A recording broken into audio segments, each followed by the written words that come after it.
What type of new technologies are on the horizon with regard to radiation therapy? I understand that they've developed now, and I might not have this exactly right, an implant, a radiation implant of some kind. Can you tell me about that? There are several new things in radiation oncology, and as computers become faster and faster and are able to do more and more things, that's making the field very, very exciting. What you're specifically talking about is partial breast irradiation, where we are finding that maybe we don't need to radiate the entire breast to decrease a woman's chances of recurrent cancer to the same level we do today. We might be able to, for example, place needles in the breast just around where the tumor was and deliver radiation just to that part of the breast. There's also a balloon that you can put inside the cavity where the tumor was removed and radiate that cavity from the inside out and only treat part of that breast. Or you can just direct your radiation beams to just that portion of the breast and specifically target that and not have to treat the whole breast. Now, with our research in interviewing women, one of the biggest complaints they frequently have about men is that men are always looking at the positive. They're cheerleaders. And they are always trying to do practical things. The men are. The men are. However, what women need is they need for the men to tolerate that deep emotional connection. For women, that only comes by talking, by processing, and by taking time.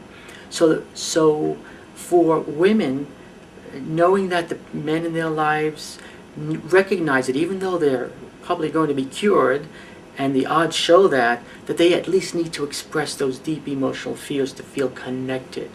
So what we do is we literally teach men, every time you rush in and try to fix a problem where the woman is not asking you to fix it, just to listen to it, take the time. Every time you avoid doing that, it's avoidance. If you really want to be courageous with that woman, if you really want to be a man, you don't run away. You sit there and say, I want to hear your story.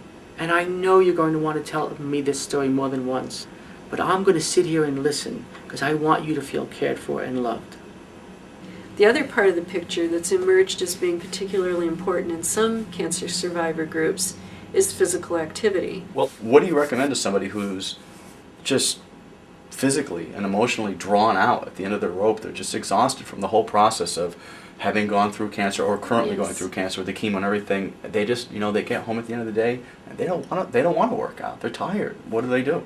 Well, in many studies that have been done, it's been shown that if, even during chemotherapy, people are more physically active, they actually have less fatigue.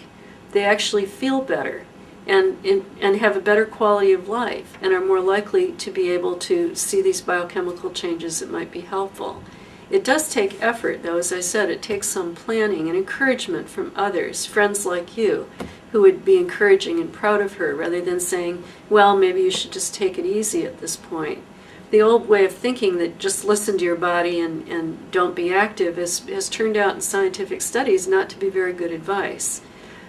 Now, I've interviewed a number of survivors, and one of the things that each one of them has told me is that it's extremely important, it was for them anyway, to have a friend or a loved one or someone come in with them, either during the diagnosis or in subsequent visits, to record all the information that's being given to them. That's very good advice, because you think of when you get traumatic news, your hearing shuts down and you hear bits and pieces, and to put it all together is very difficult.